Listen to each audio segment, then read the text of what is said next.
Welcome to the Next Level Human podcast. As a human, you have a job to do.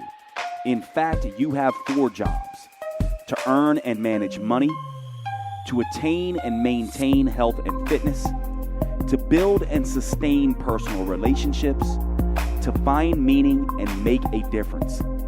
None of these jobs are taught in school, and that is what this podcast is designed to do: to educate us all on living our most fulfilled lives through the mastery of these 4 jobs. I'm your host, Dr. Jade, Teta, and I believe we are here living this life for 3 reasons and 3 reasons only: to learn, to teach, and to love. In this podcast, I will be learning, teaching, and loving right along with you. I'm grateful to have your company. Here's to our next level.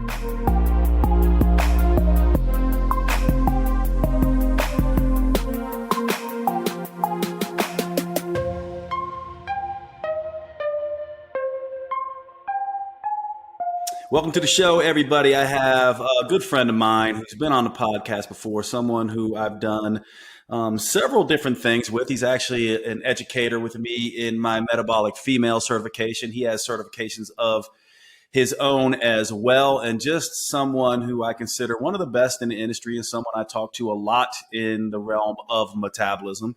And part of the reason why I wanted him on, Sam Miller, who many of you may know, is because he has a new book out, and he sent me this book. I haven't got a chance to read it completely yet, but him and I speak roughly the same language, although we do differ in some areas. And I think, Sam and I are 2 people who kind of like when we have those differences. We like to have discussions around things that we might not completely agree with, but I think you'll find we're in alignment on way more than we're not in alignment on. This is the book right here.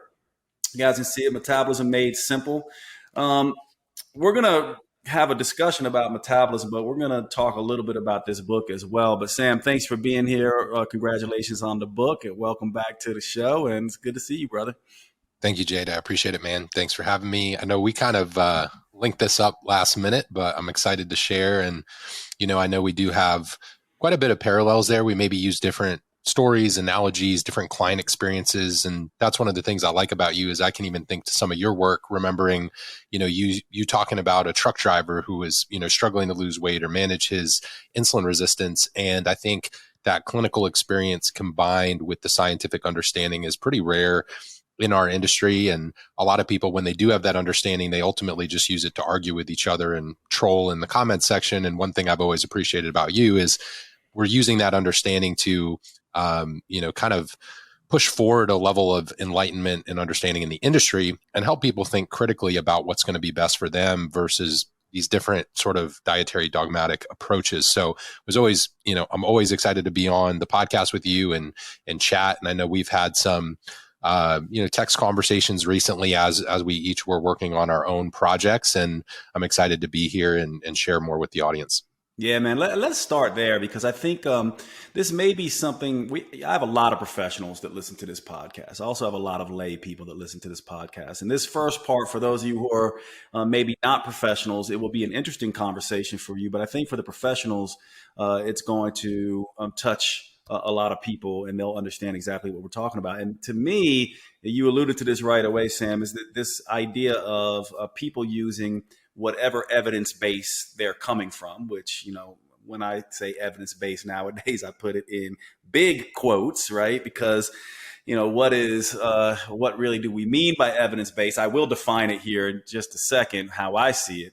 But you mentioned, this idea of fighting among professionals, and you mentioned this in your book. In the opening of your book, you talk a little bit about this idea of, sort of professionals coming at each other rather than really trying to solve the major issue here. Now, when I think of evidence-based medicine, and I'll just do this really quickly and then get you to comment on it and see what you think about the state of the industry, I think of 3 things primarily, right? I think of, okay, yes, the evidence base in terms of the research that is out there, keeping in mind that especially when it comes to nutrition, it is the most difficult research to draw wide conclusions from, because we simply cannot do the studies and control those studies well enough over long enough times to have a very definitive understanding of nutrition. Add to that the idea that there are so many people who are individuals who don't necessarily show up as averages on studies. But yes, we do need to know the research base, and you and I do. Then there's our clinical experience, right, where we see people and they teach us an awful lot. This is where the individualization comes in. You just learn, different rubrics of clients or patients.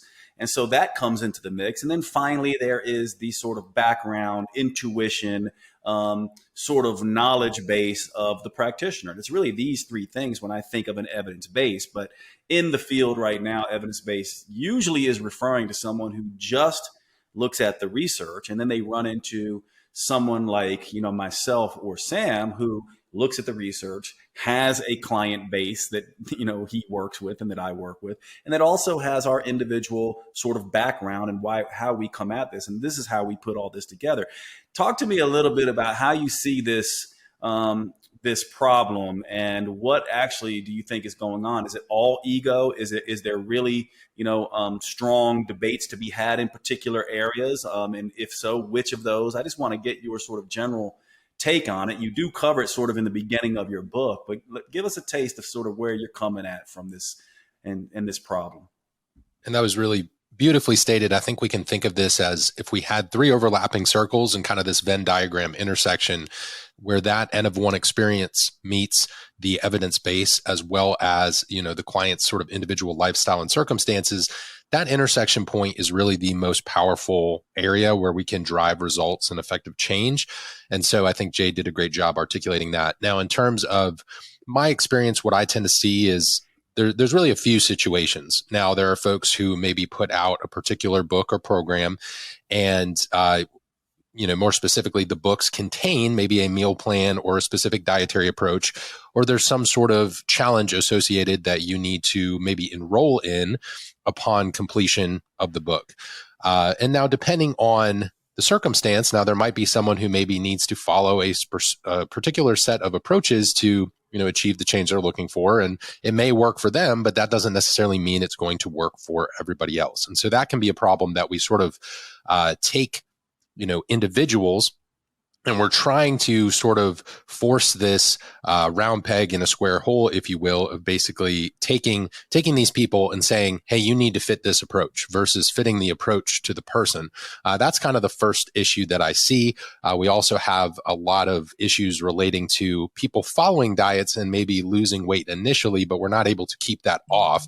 So there's a sustainability issue there as well.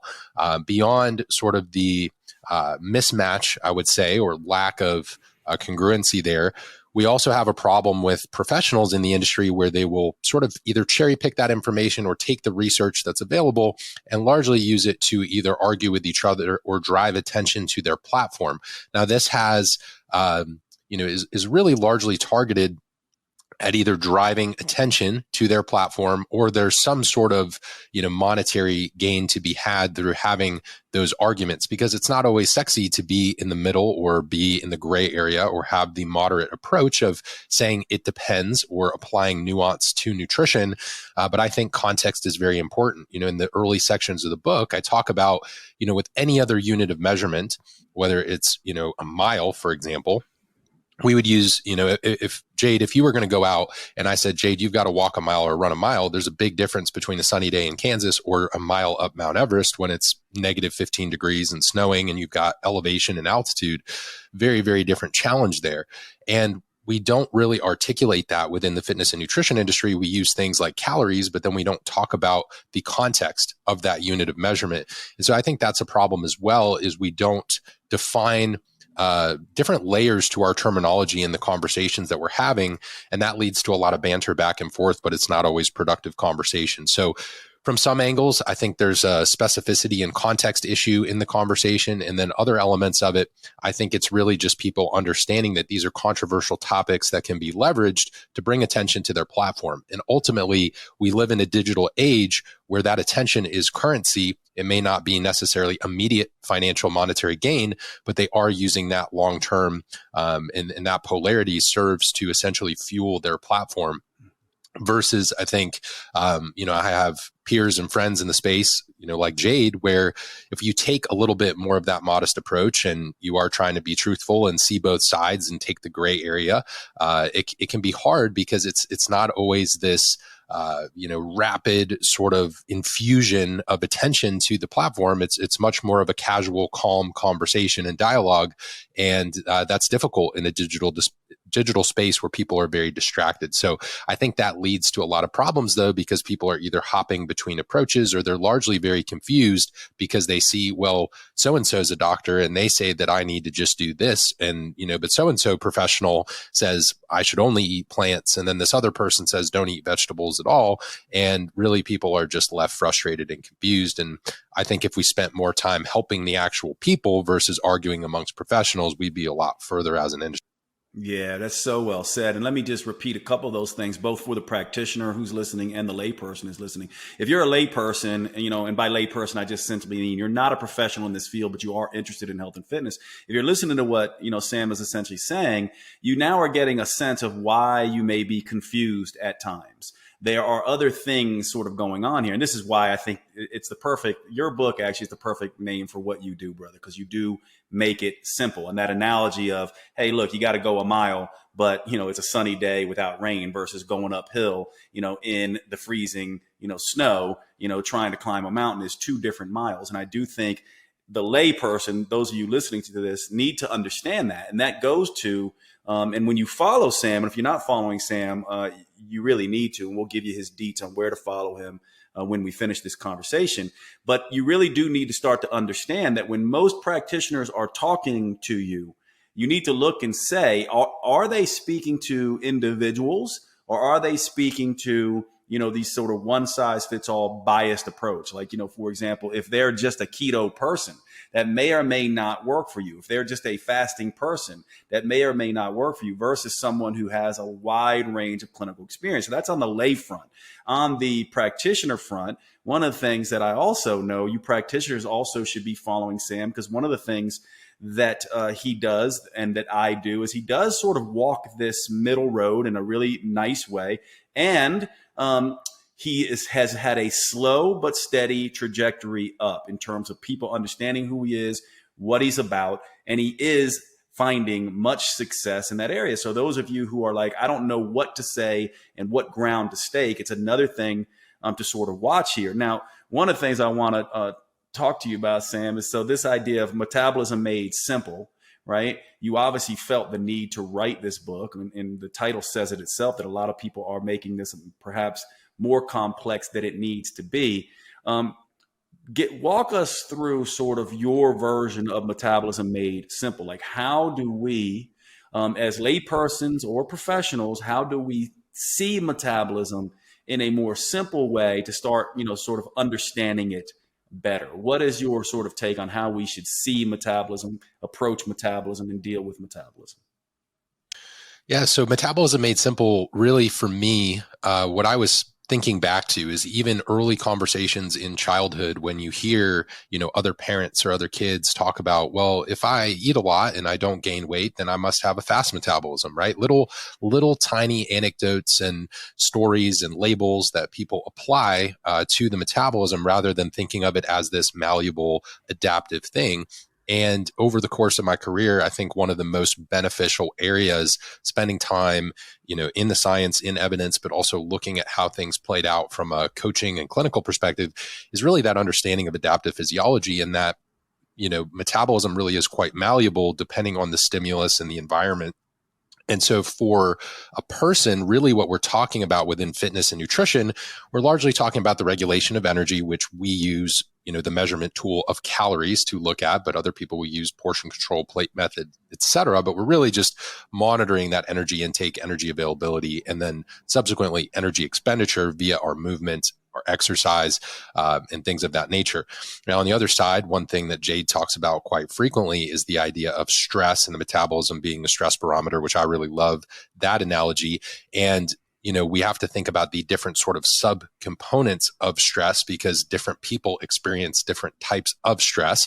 I may have stress in my body from an internal inflammatory perspective. If I have really poor glycemic regulation and I don't have very good insulin sensitivity, blood sugar balance, that's going to be a stressor on my body that's going to probably influence things related to my energy intake and my caloric consumption as well. So there's really nice, beautiful interplay between energy and stress that we need to understand. But Metabolism Made Simple, for me, I really just wanted to make sense of nutrition for folks and unpack this terminology that we seem to have, whether it's from elementary school, junior high, whatever. And we have these conversations, and folks who've been dieting for a very long period of time. The way that I view the industry is we have a lot of people who are familiar with a lot of diet styles. They know a lot of different eating styles. They know a lot of different exercise styles, but they do not really understand how to think critically about nutrition and metabolism. And that's where Metabolism Made Simple came in. And the subtitle, Making Sense of Nutrition to Transform Metabolic Health, the title was almost something along the lines of making sense of metabolism or making sense of nutrition, because I think people do struggle to have a framework to work through or a thought process to follow. Because truthfully, Jade, we've seen this over the years as the diet that worked for you when you're 24 may not work when you're 37 or when you're 52. You may need to evolve your dietary strategy relative to your behaviors, relative to your lifestyle. And that's where, something may require a bit of evolution for the person. And, the evidence base may still be pretty similar, but you may find that your N of one experience is different. And so I wanted to give people those tools and different sort of methods to work through those challenges to understand that they may adopt a different dietary approach as the years go on.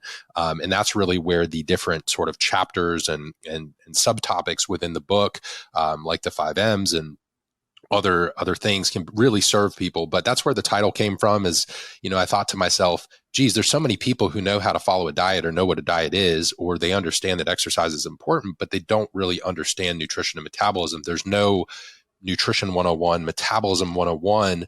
You can just hop on social media and find an influencer of some sort posting about a particular diet.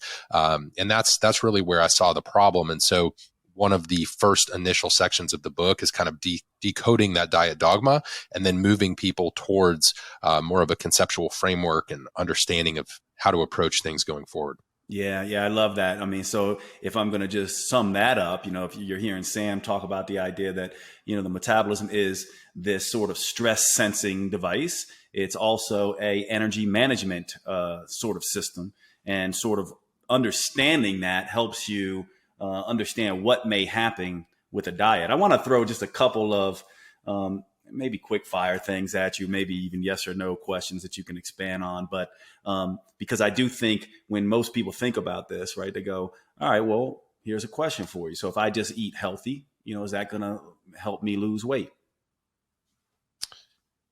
It depends, right, Jade? So eating healthy, or you think of someone who maybe does the Whole30, perhaps in a way making better quality food choices. So where this would fit for me, right? We talk about the M's. This is where we run it through that filter.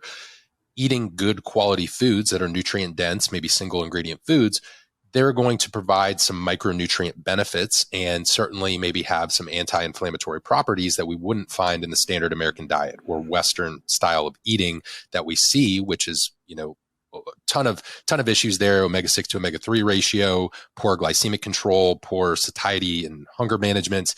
But the reason that might be a problem is if we exceed our energy balance and we're consuming too much energy or too many calories, we could still ultimately gain weight on that approach. Now, generally speaking, the foods that we may label as healthy foods or nutrient dense foods may have certain properties that help to regulate our appetite and our hunger, which ultimately, if it is displacing other calories and serving to manage cravings and things of that nature. I know, Jade, you talk about buffer and trigger foods, which I really like. I talk about, satiety from the perspective of not only macronutrition, but also looking at attentive eating, mindful eating, eating pace, also using things like water, protein preloads, and things of that nature. We have a lot of great research on those topics to help people, but that's where healthy food can get you in trouble, is because you could follow a quote unquote healthy eating list or certain dietary labels like the Whole30 or paleo. But if you eat a jar of almond butter, that still contains energy. And that's where, if you only look at the stress component of metabolism, you're in trouble. And if you only look at the energy component of metabolism, you can be in trouble, because you can get to a point where maybe your body isn't recovering optimally, or you have other issues related to quality of life, biofeedback, or some of the different more biochemistry related components that Jade and I talk about in terms of health and hormonal optimization. Yeah, I love that. And here's another question for you. Can stress alone cause people to gain fat or not be able to lose it? So stress can certainly compound issues like insulin resistance, which certainly lead to problems. But usually what's happening is the stress is leading to either a change in eating style, compromising sleep quality, compromising insulin sensitivity, and possibly compromising exercise performance and energy output, which then is impacting our energy balance and leading to the accrual of that extra weight. So stress is certainly not going to do us any favors from a fat loss perspective. However, if we were consuming no calories and, we had that going on, I mean, for a period of time, you will maybe see some initial, water loss and things of that nature, and ultimately lose weight if you were in a calorie restricted state. But usually where stress is playing a role in that weight gain is generally influencing our sleep, influencing our insulin sensitivity, and impacting our meal choices, because we all know when we've had those stressful events, it can certainly compound into, okay, what I ate for lunch is different, what I ate for dinner is different, and impact our behaviors as a result of that stress. So stress in itself isn't necessarily calorie containing, but it certainly does impact our choices related to calories and energy availability. And, we've all had that day where it's stressful. It impacts our energy output in the gym, hitting those PRs, any type of progressive overload. Maybe you don't go for that walk that you usually go to because, you had a rough day, or something gets you off track because of work or kids or family relationships. And so we really have to look at that whole entire picture versus just this singular container. So it's a tough question, but usually the mechanism by which stress is impacting things is cortisol-induced insulin resistance, and then certainly playing a role in our diurnal rhythm and circadian health, because sleep is a key mover when it comes to our overall metabolic. Yeah. And if you have any doubts about what Sam's saying, I mean, I oftentimes like to go, I love in sort of this world, and this is just the way my brain works anyway. It's sort of this Socratic method of go and look and find examples, right? So I go, okay, well, what's an example of extreme stress where calories are really not being taken in? Do you find, and to me, this is the concentration camps would be the perfect example. You can't find more stress than that. People dying all around you. You're being fed very little. You are under the worst stress possible. You will not find a fat person in a concentration camp, nor did you see that. So I like what Sam is essentially saying here, because certainly then when you go into the real world where you do have stress, and then you can respond and go down the street and get a hamburger or a Starbucks or whatever it is, it's a different sort of situation. And I do think these kind of questions, and that's why I asked both of them to kind of blow up a little bit of myths. Hey, can healthy eating, make you thin? Well, maybe for most people, but you can still overeat healthy foods. Is stress alone the issue with fat gain? Well, no, it affects you based on how it affects sort of energy. And so these are sort of the conversations that you'll really get good answers from Sam when you start to think like this. Let's do this, Sam. So, let's break it down just so we can have this conversation. So for more the layperson now, if let's say someone comes to you and I, or you in particular, because since, we're sort of going through your book, and they come to you and they're like, I want to lose weight, and they're leaving it to you. So they're not coming with any sort of, hey, I want to do keto, or hey, I want to try intermittent fasting. This is just someone who says, I want to start. And let's say they don't have any proclivities towards any particular way of doing anything. In other words, there's no real bias here. They're not trying to be vegan or vegetarian. They're showing up blank slate saying, hey, Sam, where should I start? I'm curious for you. And I know I'm kind of forcing Sam into a box here because I know he's like me and he doesn't really like to do a one size fits all thing for people. But I'm just trying to give a sense of this normal person coming. How would you look at this and see if there's any sort of principles that you just go, yeah, here's one principle I think everyone needs to do. Here's another principle I think everyone needs to do. Tell us how you would start. What would you start with nutrition wise and maybe fitness wise? So assuming I have a clean slate to start with someone, I would usually start with some questions in the intake form. And now in the book, this is the self-assessment of the transformation frame. And so I usually start with what's called a pulse intake, but you could really replace any sort of intake form in there because I want to understand physical goals and objectives, understand their key motivators. I like to know more about your lifestyle. Who cooks the meals? Do you go to the grocery store? Are you on the go? So in that truck driver example, that is a very different type of lifestyle than someone who is working from home, preparing all of their meals and has food delivered regularly, right? That is a lifestyle change that we need to be aware of. S stands for shreds, which is our biofeedback and quality of life indicators, usually reflecting our internal health and overall biochemistry, hormonal function, and things of that nature. And then E is expectations, because depending on the expected rate of loss, expectations of a coaching relationship, I may change my given approach depending on the person, their expectations, their lifestyle, etc. So as we move through those, you'll notice it makes a nice little acronym and list, which is PULSE, and you like to get a pulse of the transformation moving forward. Now, if someone doesn't have a diet history, you do have a bit of a clean slate there, and this is really where it connects to other elements of the book, which I believe everybody needs to follow, essentially these sort of 5 key laws or rules to be successful. And that's managing our appetite, maximizing our adherence. We need to mitigate metabolic adaptation. So chronic dieting is not going to do us any favors. We need nutritional periodization or seasons to our approach. We do need to maximize absorption, because if we have GI health issues, it's going to lead to micronutrient deficiencies, inflammation, and ultimately compound to a lot of other issues down the road. This is where, for listeners, if you see folks who struggle with autoimmunity or Hashimoto's, things of that nature, GI health is of great importance. Then we have micronutrient status. So micronutrient status, a lot of folks forget that when they reduce calories and macronutrients, that we are also reducing micronutrients because we are reducing our portions, but oftentimes we're eliminating foods or food groups. So knowing that I have to sort of follow those laws to be successful, I would place specific emphasis on protein intake, strength training, step count, and basic activities like stress management and sunlight and circadian rhythm. So as we sort of work through that, if I had someone and I had to start with 3 to 5 sort of key behaviors, I view protein as a tool not only for recovery, but it also displaces other calories because it helps to manage our appetite. We have to consider my movement overall, because if I'm very sedentary, I don't have the same energy budget, right? I don't have the same allowance to work with versus someone who's very active, who's resistance training. Resistance training also is kind of the sink for glucose, which is really great from a metabolic perspective because it improves insulin sensitivity and our carbohydrate allowance versus someone who's relatively inactive. So I like to start with those basic movement pillars of strength training and step count, or just getting our walking in. Not that other cardio is something that you have to avoid. It's just that for most people, those are the easiest 2 levers to pull. And then we kind of adjust the dose depending on your lifestyle, your schedule, and what's going to work best for you. For some people, that's 2 days a week. For other people, they can do 4 or 5, and we'll be able to figure that out.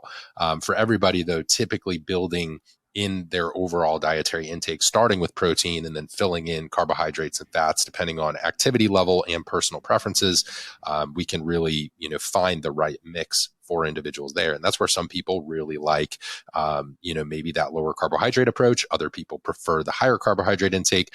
I might structure things a little bit differently for a CrossFitter than for someone who's very, very sedentary and not doing that glycolytic or very sugar burning activity like a CrossFit. So understanding if I have that clean slate, I know that I need to manage someone's appetite. I'm going to use protein and other tools for that. I know that we need a movement or energy expenditure component for achieving energy balance. And I also know that I need to be looking at other things that are going to help to manage stress and make good choices regularly, support good sleep hygiene and other health behaviors. So that's really where those 3 to 5 things become, our biggest considerations. Now, you may freestyle a bit from there once you have those foundational items in place.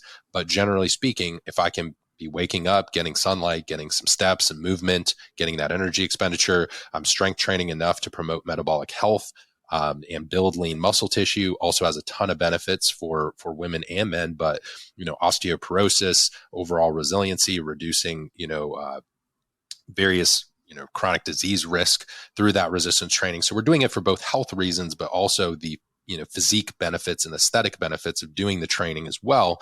And then from a dietary perspective, we can sort of start with that protein and then look at other tools like fiber, water, volume metrics related to meal size, and we can sort of customize things from there.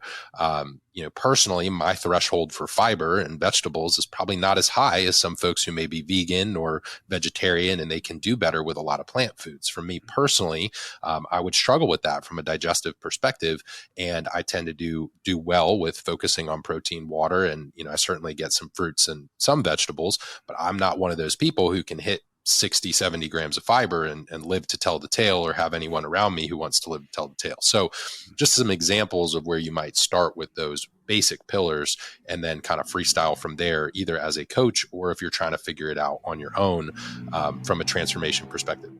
Yeah, there's a couple of lessons from Sam, for the professionals. And one of the things that I'm very much like this as well. But if you're listening to him talk and when you read his book, you'll see he has a very clear system by which he approaches things. And it's not a system just to be a system either. It's not just like, this is quote Sam's system. It comes from his clinical understanding, and he has built this off of that so that he can accommodate many different lifestyles, many different physiologies, many different interactions with stress.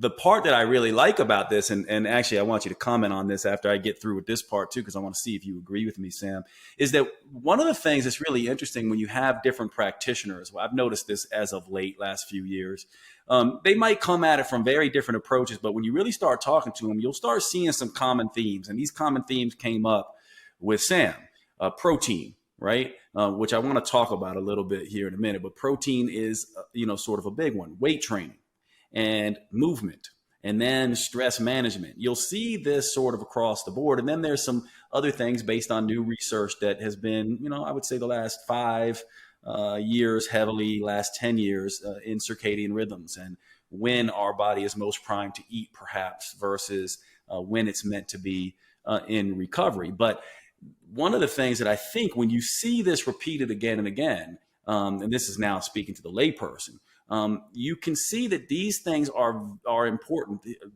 Lots of differences in the field, but these things come up again and again and again. It's pretty clear here. Now I want to get your comment on just sort of how you deal with this in general. For example, protein intake, right? So you spoke a little bit about the vegan vegetarians. They don't necessarily maybe they don't focus as much on protein as much as they can, but they have a little bit more fiber and water sort of focus, and moving them away from being starchians and starchitarians and actually being vegans and vegetarians. I mean, I know Sam and I both know people who eat mostly meat, who eat more vegetables than a lot of vegetarians. And so there is a difference there that vegetarian should mean someone who eats mostly vegetable matter, not someone who doesn't eat meat, in my opinion. But what are the numbers, Sam, for you in terms of when you're looking at protein? Give us a little bit of a breakdown here for people who are just like, okay, I've heard this again and again, this protein thing. Here, Jade is talking about it again with someone else who's an expert in metabolism. What would you say for people who are not aware of this? How much protein, are there, what considerations around when they should eat protein? What if they can't digest protein? Just give us a couple of things there because it's so important. Definitely. So relative to your current body composition, generally the further you are away from your goal body composition and goal body weight, you may need to titrate this value accordingly. But I think in the industry, our rule of thumb around that gram per pound, maybe even higher, depending on your resistance training, your activity level. And also, this is where biofeedback comes in, because if you are resistance training regularly and we're struggling with progressive overload or building muscle and other metrics of success aside from that scale weight, we may need to tweak protein ever so slightly. Also, looking at hunger here is very big. I usually like to start around that gram per pound, may go a little bit higher or lower.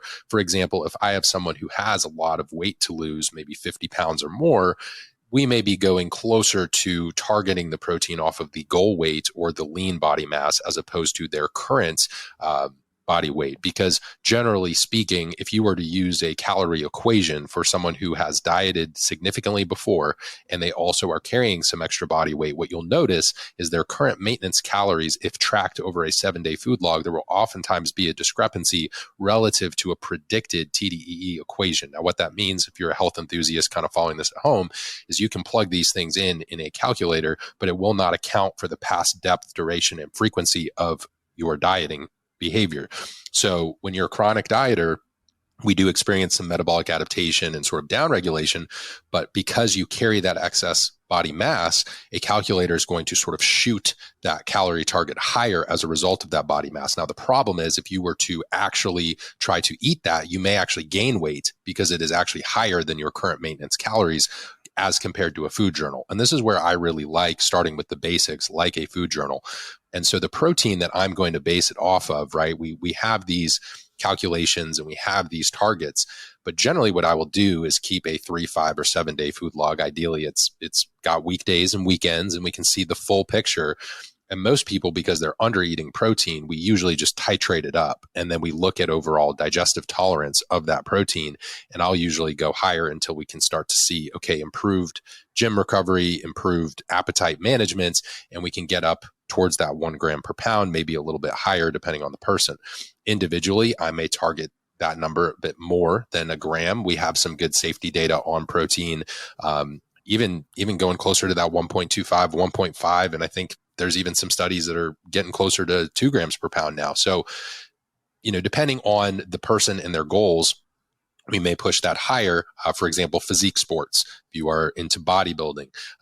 Now, there's obviously other pharmaceutical elements at play there that are going to impact protein utilization, nitrogen retention, muscle protein synthesis. But for the average person and average client, the 1 gram per pound is pretty good. And then if they're carrying some extra body fat or body weight relative to their goal body weight, we may titrate that number down just a little bit. And then for an individual who's already pretty close to their goals and maybe very active and needing to support recovery, I may push that protein a little bit higher than that 1 gram per pound. But I do feel like that's still a pretty good number. I've seen 0.8 to 1.2 thrown around, and I do like that window. I feel like that's pretty good.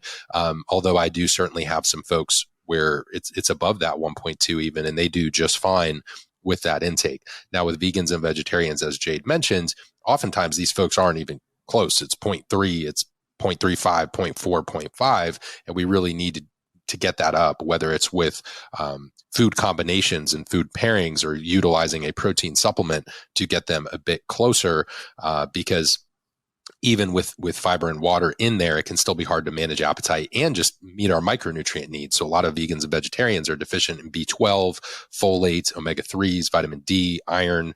So we do need to look at the micronutrient aspect as well, in addition to the overall, the protein intake and the macronutrient conversation. Let me interrupt the show just for a few minutes because I want to tell you about one of our sponsors, Evolve Telemed. One of the questions I get all of the time, one of the services that you are asking me for constantly, is hormone replacement therapy. Women going through menopause, women going through perimenopause, women in postmenopause, women under stressful situations who are dealing with low sex hormone levels, estrogen and progesterone, are constantly asking me about progesterone therapy or estrogen and progesterone therapy. And men, same thing, constantly asking me about testosterone replacement therapy. Plenty of you, many of you, always asking, Jade, can you prescribe me hormones? I need testosterone if you're a man, or I need estrogen and progesterone or testosterone if you're a woman. And I always have to say that I am no longer seeing patients in this way because my educational duties are keeping me so busy. And this is where Evolve Telemed comes in. I have been looking for a company that does bio-identical hormone replacement therapy, and that is critically important. If you're going to be doing HRT or TRT, HRT being hormone replacement therapy for women, TRT being testosterone replacement therapy for men, if you are going to do these therapies, you want the bio-identical hormones. You want the hormones that your body makes naturally, that your body can recognize, that is no different from the hormones your body would make if you were making adequate levels. bioidentical hormone replacement therapy does just this. And Evolve Telemed is a company that I am now using for my own testosterone replacement needs and have been super impressed with the way that they have structured their business model. And so I am now bringing this service to you through my partnership with Evolve Telemed. Essentially, the way this works is you go online, you make an appointment with Evolve. Evolve gets a doctor with you on a Zoom call. They go through your whole case. They go through your blood labs. They then prescribe your hormones directly to you, and you can get those hormones wherever you are. You do not have to go to a clinic near you. All you need is to have an internet access point, and you can meet with an expert in bioidentical hormone replacement therapy and get those prescriptions.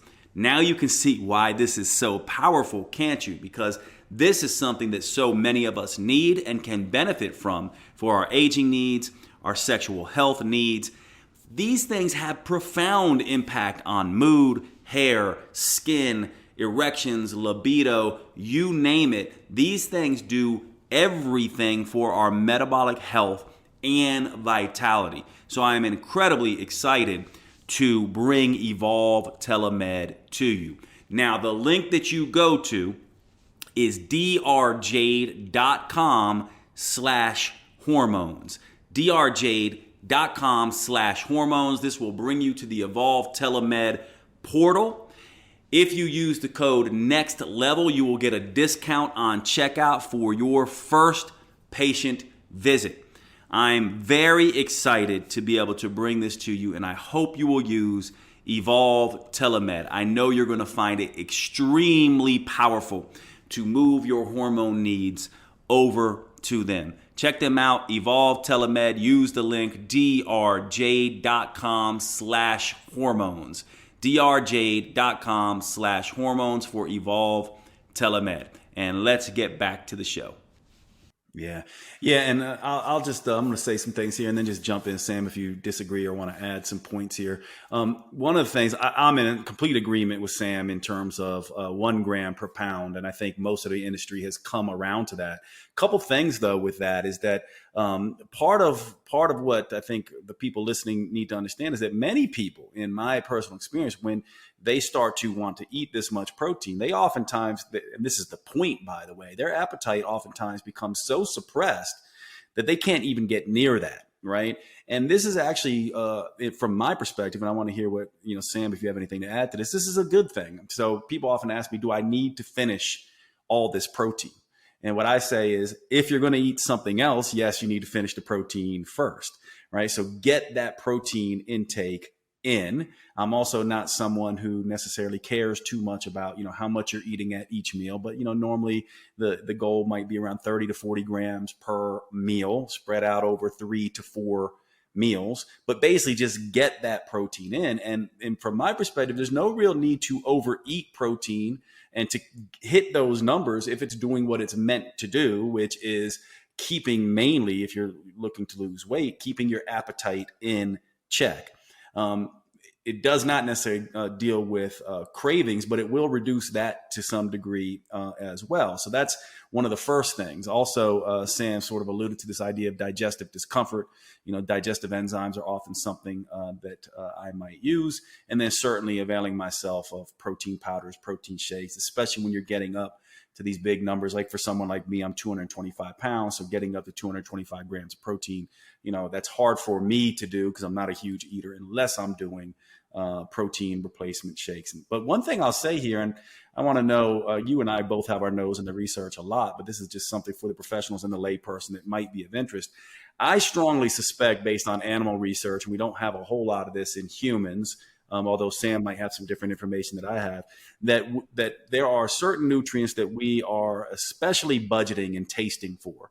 Protein being one of them, sodium being another, glucose sort of regulation being another, and then fat stores sort of being another. So from my perspective, if you're looking at it from a survival advantage, this protein sparing hypothesis, or this idea that protein is something that the body wants to prioritize and wants to make sure it has. Certainly we have rat studies that show if you give them a low protein rat chow, they will continue eating that rat chow until they get to a certain amount of protein. I do believe this is happening in humans.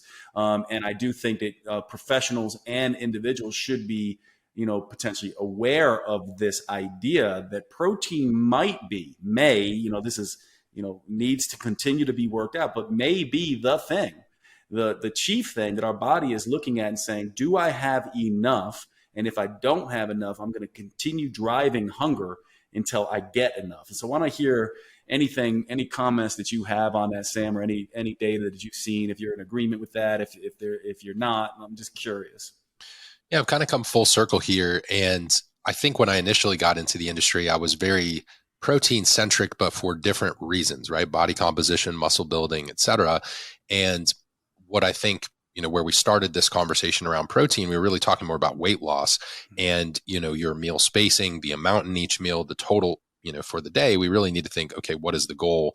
But from a baseline nutritional requirements, I definitely think there's some merit to the thought of, basic protein and essential amino acid needs, basic omega-3 fatty acid needs, micronutrients coming from both animal foods and potentially some that are coming from plant foods. And really, as I've started to sort of play around and experiment with where I feel my best, it's usually, starting with kind of protein as that centerpiece and then filling in some things like fruit around that and maybe garnishing with some vegetables here and there for various sort of antioxidants or micronutrients. And that's also where I think the challenge is presented with vegan and vegetarian diets is we do have some things that are sort of nutrient inhibitors in a way, and also things that maybe even though we are maybe buffering appetite, we're not getting all those essential amino acids in. So unless we are including that, we're going to struggle not only from a muscle protein synthesis perspective, but also just our health in general, which is where supplementation becomes important. So if that style is important to you for spiritual reasons or personal preferences, I think we need to sort of backfill our nutritional approach to even things out and to kind of round out or smooth out the edges. I think based on the animal studies, it's a great point that Jade made.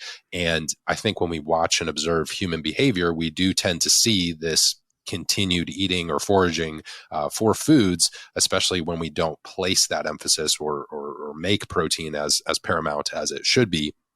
And so I do think from a protein and micronutrition perspective, as well as some of those essential fatty acids, we may be seeking out and continuing to eat and bring in foods from kind of our within our locus of control. And whether that for you, that might be foraging in your pantry or your refrigerator or ordering some things.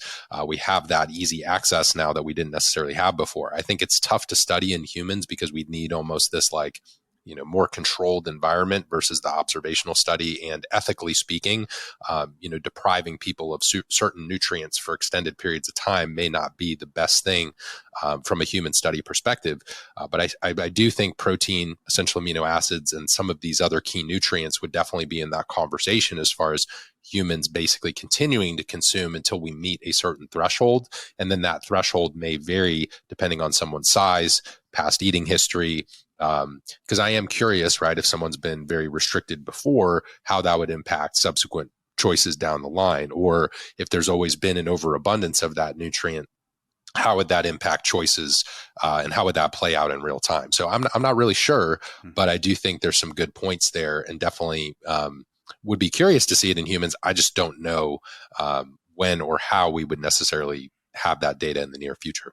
Yeah, nor do I. Let's get into some of your other points. So, this one will be perhaps a fast sort of discussion, but I know you and I harp on this a lot. The rest of the industry has been slow to come on board, but it seems to be changing. And this is the idea of movement. So speak to us a little bit about movement versus exercise, this idea of walking, the NEPA or NEAT, component of this. How important is it for people? So I definitely used to be one of those folks where, I was doing outside chores or mowing the lawn or something and didn't really count it towards my physical activity. And I learned over time that certain people maybe have a certain bandwidth that we can work with. And if there's other stressors in their life, or let's say they're struggling with their gut health or something, it may not be a wise idea to have them doing very intense, high intensity training, 5 or 6 days a week. We may need to back that down to 3 or 4 or maybe 2 sessions, depending on the person. And, I really noticed this from like a GI health perspective, how walking can be very beneficial. I've heard Jade talk about this a lot. I talk about this as well from a glycemic regulation perspective. Post-meal walks. I think there was a 2021 study that examined prokinetic medication and walking, and the walking was actually as beneficial, if not more so, than the medication. So walking can be a great tool, not only because it's contributing to energy expenditure, but it's relatively parasympathetic. Meaning it's a little bit more calming in nature than something that's very stimulating like high intensity exercise. It gets you outside in nature, which has other stress management, stress reduction benefits as well, helps with that glycemic control. And you get some GI benefits too in terms of that post-meal digestion if you're doing it from a motility perspective. So I've really opened my eyes to both the total quantity of the walking as well as the timing of the walking.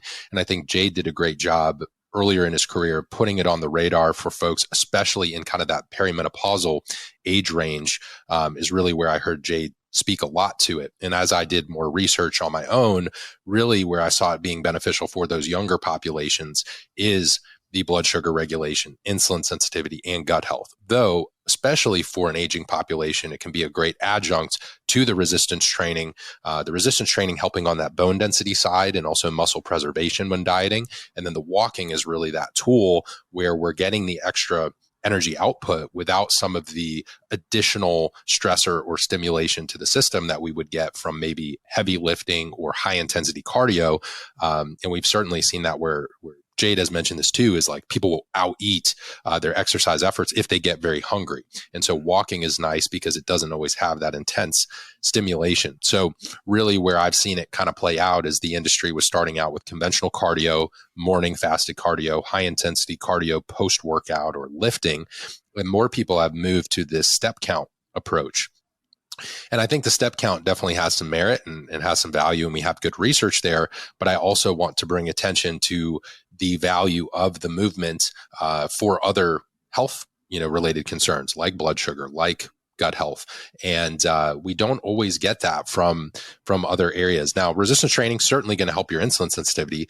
But as far as your digestion, I think some folks who have GI issues, who have intestinal permeability, dysbiosis, et cetera, they continue to train very intensely. Sometimes those gut issues get worse. We need to pull that training back. So as I started working with more complex cases, walking became a really great way to sort of work with that energy budget without necessarily taking away movement or exercise, and also still taking into account their overall sort of stress, their stress, overall bandwidth from a recovery perspective. So definitely a really great tool there for sure. And that's one of the reasons I like it, included in the book more so than conventional cardio. Yeah.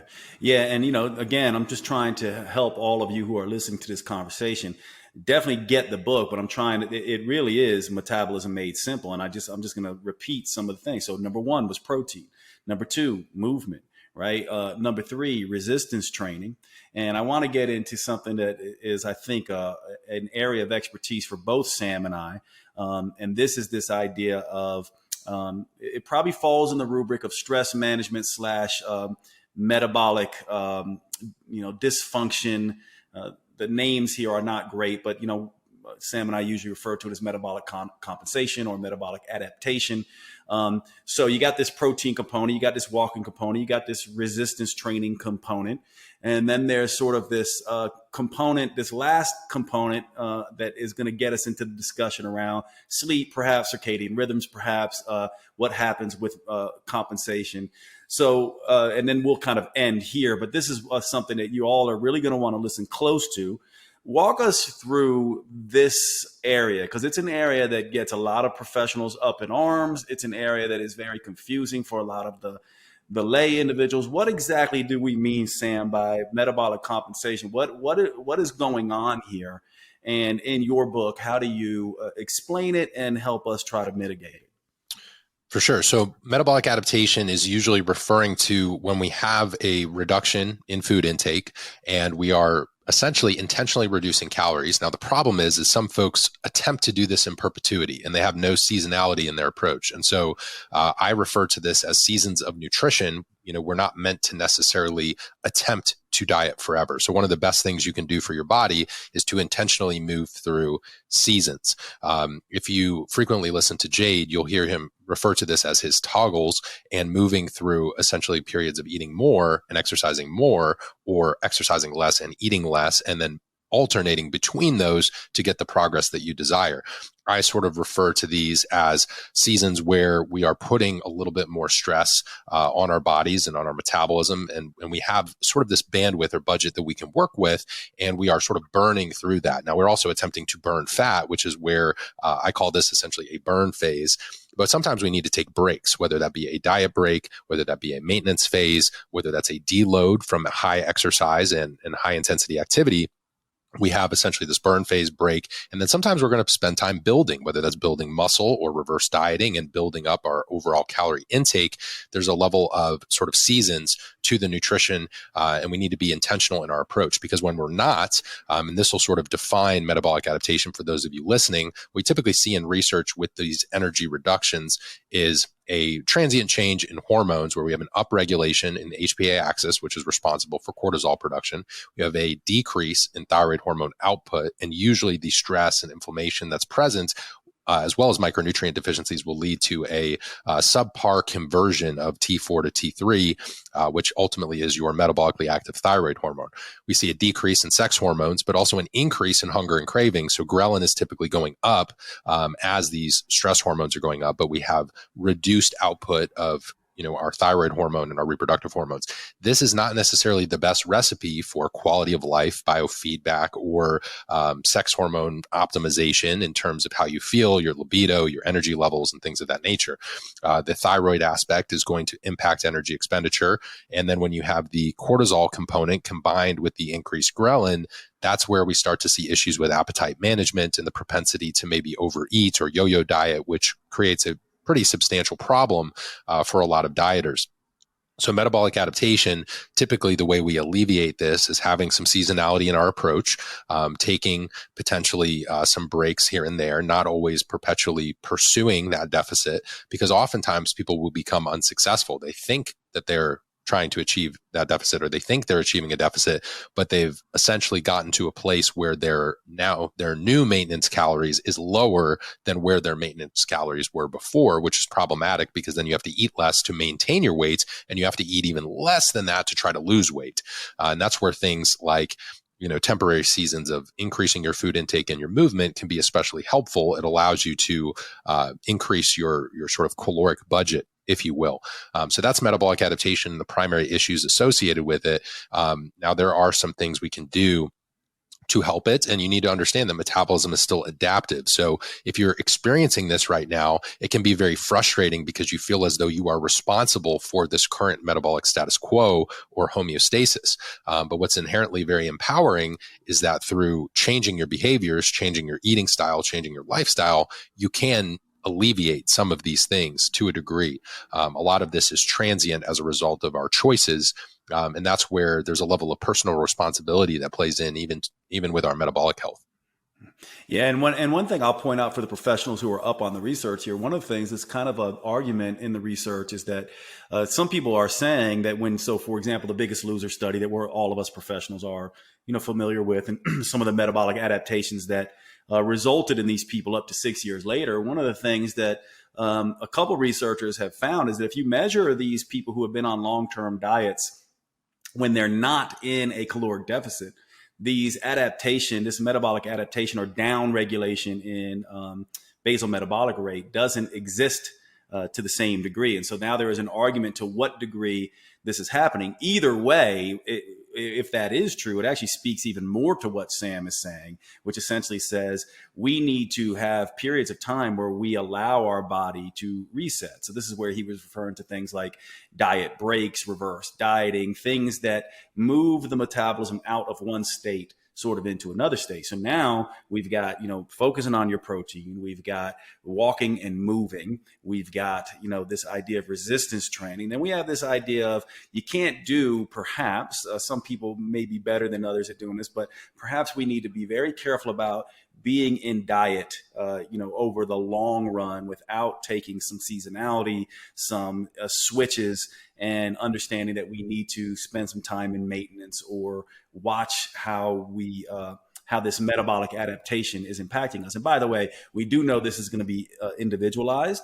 Certainly that shows up. Some people are going to have more of this than others. But if you listen to the approach that Sam's taking, even the beginning stuff, like those first three things are actually the best things to help mitigate metabolic adaptation. So if you're going to run into this, make sure you've got your protein on board, make sure you're moving a lot, and make sure you're doing some kind of resistance training to maintain. There's some indication that this loss in muscle mass may be playing a role. This goes back to the body having this protein stat and measuring the protein coming in and measuring the protein on the body. But this is going to be another sort of important factor. And then the final thing as we finish up this discussion, this is something a little bit new, Sam, and you and I haven't had this discussion, I think, together yet, but certainly you're going to be aware of it. And I follow you, so I know you've talked a little bit about this. And I think people are going to be hearing more about this. So we would be remiss if we didn't cover it. And I haven't read your whole book, so you can tell us if it's in there.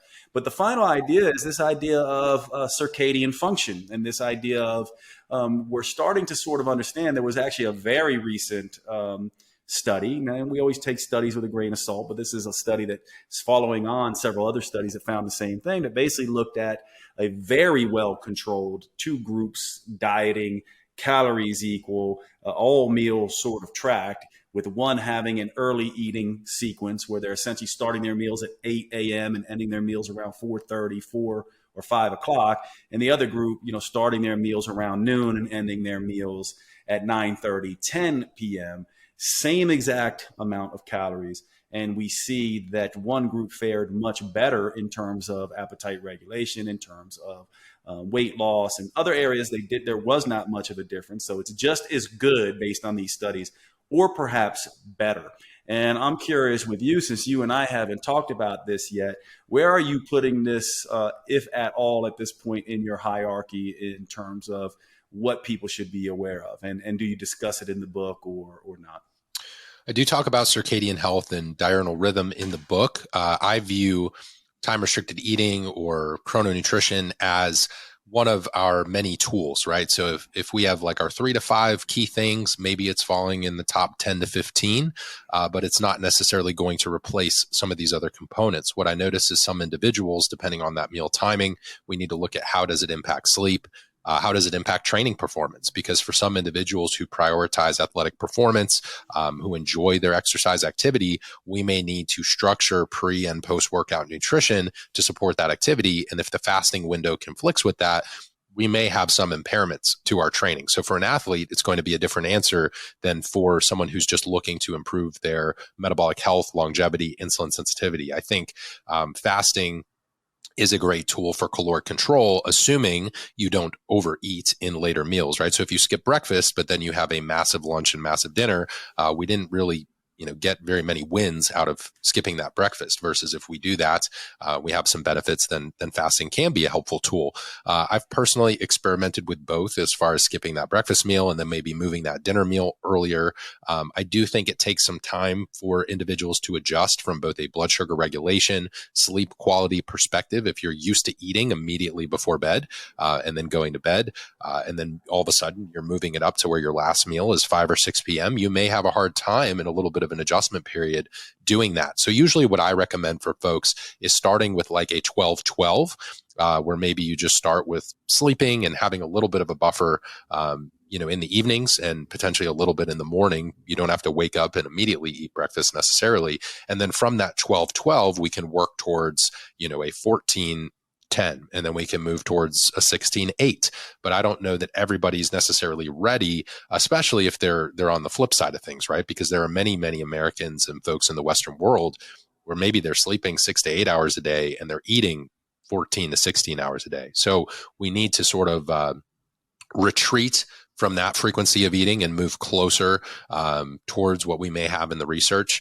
I think that study that you mentioned, as well as there's a few other interesting studies. One was in regards to carbohydrate and fat restriction and what it ultimately impacted in terms of ad libitum eating at a vending machine afterwards. That overall macronutrients allocation during a diet phase, I think that was very interesting. We also had a food quality study where there was controlled macronutrients. I think there was some slight differences in terms of protein, but essentially one group had better quality food, arguably from the standpoint that it was more micronutrient dense whole foods relative to what some folks would consider either processed foods, multi-ingredient foods, or less micronutrient density, and how that would impact your overall diet and blood chemistry indicators and lab values. So I think the circadian hygiene, the time restricted eating, the different changes in appetite and cravings as a result of macronutrient choices during a diet phase,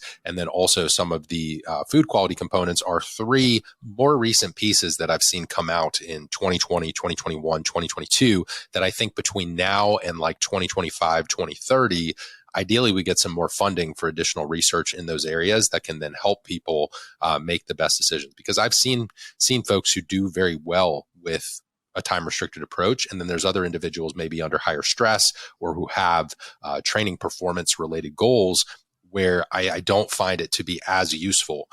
So I view it as one particular tool or toggle that we can implement. And I think it becomes more important if you are less active. So if there's less movement involved, we have to look at other tools for improving metabolic health. I think exercise and walking and cardiovascular activity do help, to where if you are doing that, you might be able to get away with perhaps a slightly different eating window than someone who is less active and more metabolically unhealthy. So it's one of the things we can bring to the table if we really need to support the heavy artillery of protein and movement. But I think it's an area that we still need a little bit more exploration to determine like how much does this really move the needle related to other variables. So it's mentioned in the book, and circadian health, diurnal rhythm is a top consideration of mine, but mainly I also look at those meals and how does it impact sleep? How does it impact training? Because if you move your food around, but it leads to decreases in sleep quality or overall sleep length and training performance goes out the window, then I don't really know that it's advantageous for that person because those other two variables are so important. So certainly something you could consider using, but definitely not my like top three things at this very moment. Yeah. So well said. I agree 100%. And just for you all listening at home, I mean, here's sort of I guess an acronym off the shelf in terms of how I would see this. To me, and you comment on this too, Sam, but to me, I go total amount of food first. So we'll call it the T's. Total amount of food probably first. In terms of if you can reduce your total intake of calories, we're talking weight loss now. But total amounts probably most important still based on research and based on my clinical experience. I would call type of food, probably next. This would be what you're doing with macronutrients, micronutrients, stuff like that. And then maybe we could say time and timing, right? Where it's like time is, what is the time that you're sort of eating your meals, the circadian rhythms in there, the frequency of eating, et cetera.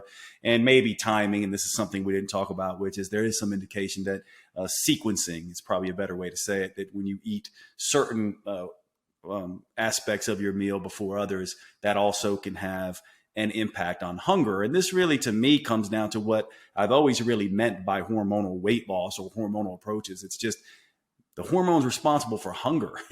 That's really what we're sort of talking about here. So to me, it's type of food, our total food, type of food, timing of food, and sort of sequencing of food in that hierarchical order. And really, the first two, if you could get those right, you're probably not going to have to worry about the other ones that much. And I do think the other ones are a little bit more impacted by the individual. So I don't know if you would amend that, Sam, or add something to it or what. I'm impressed. Was that an on-the-fly acronym, or had you already shared that one before?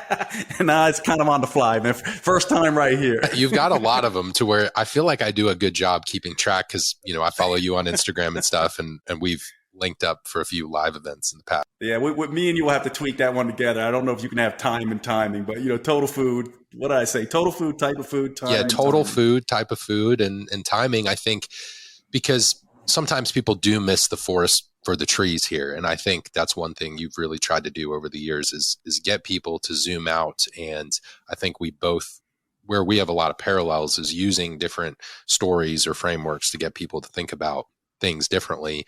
And so, and also the thing is don't be afraid to try things, right? Maybe that's the fourth T is you got to figure out if it works for you, because just because your friend does it and you want to try that approach, it may play out differently in your life. Maybe you have a newborn at home, and so your schedule is different in terms of eating. Maybe your job requires frequent travel and changing time zones, or maybe you work night shift. There's going to be different components and variables in your life where you have to control, and this is almost speaking to other aspects of Jade's next level human and stoicism and things of that nature. Is part of this too is we need to look through this list and say, what realistically do I have that I can control, that I can influence?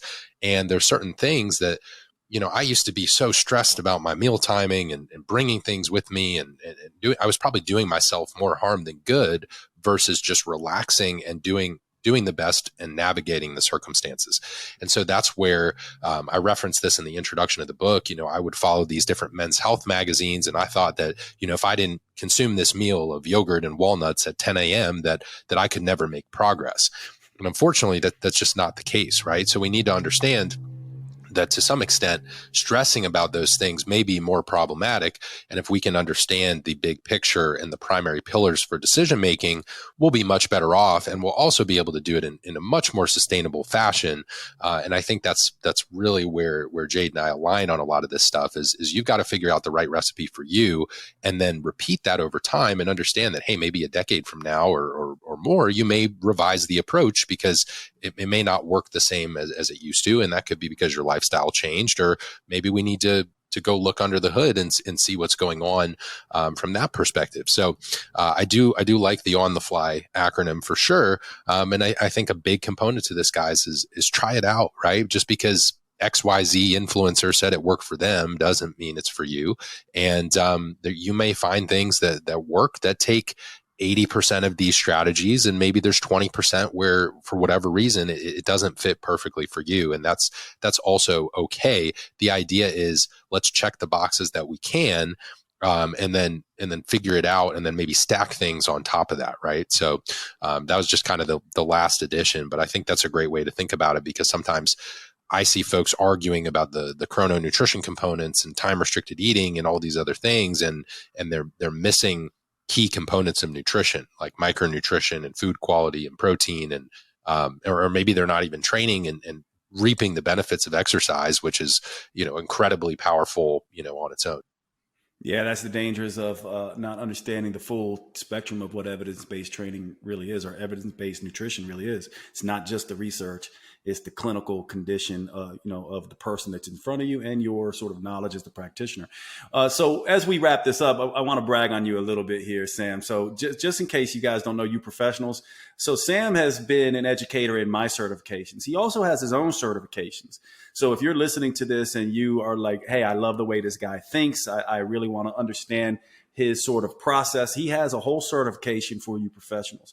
Make sure you avail yourself of that. He is, in my mind, one of the best. He's not someone who is ever trolling or ever, out there in the world arguing with people. He's just trying to provide good quality education for professionals and lay people. Check out his certifications. He's at Sam Miller Science, right, is your handle on Instagram. Where else can they reach you, and websites and everything else? Yeah, so my podcast is probably where I spend a good bit of time these days, just because similar to Jade, we share the frustration of the social media sphere right now. So I am Sam Miller Science on Instagram. I still post there fairly regularly, Instagram as well, and sammillerscience.com. That program that he referenced is the functional nutrition and metabolism specialization. And really that's trying to walk coaches through an understanding of stress and energy like we talked about today, but also looking at some of the internal health indicators that may lead you to understand that something is awry or needs to be remedied through different nutritional strategies, and taking a very lifestyle, nutrition, and sometimes supplementation oriented approach to addressing things.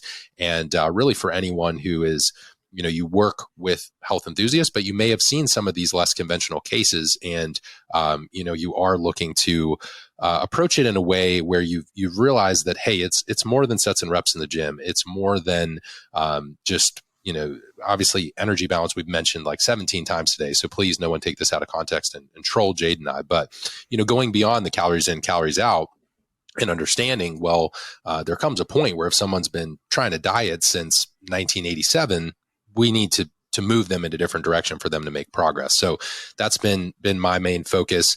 And Jade, since you're kind of giving me the shout out here, I do want to say, guys, like, for those of you who regularly tune into his stuff and his podcast, and he's been doing this for such a long time, I know as a fellow content creator, it can be challenging at times to continue to provide the value and teach on the platform. And Jade does a great job of continuing to show up for you guys, even though I know that there have been some situations where he doesn't necessarily have to. And I know that he comes from a good place of trying to pay that forward and make sure the industry is in a better place than when he first got here. And I think, for some of you who are maybe newer to following him, maybe don't have the full picture or perspective of how much he's done over the years. So if you do tune in regularly, I know as a content creator, it means the world to us when you leave those ratings and reviews, when you share the show.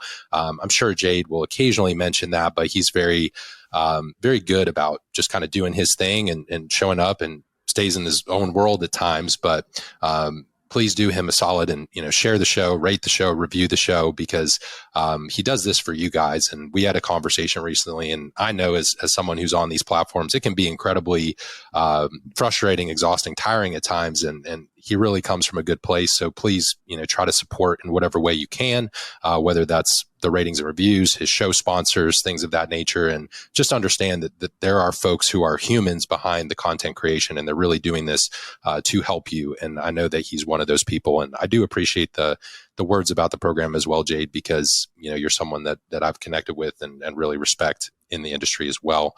And so if I can help you guys, whether that's through free content or through one of the programs, by all means, my door is open.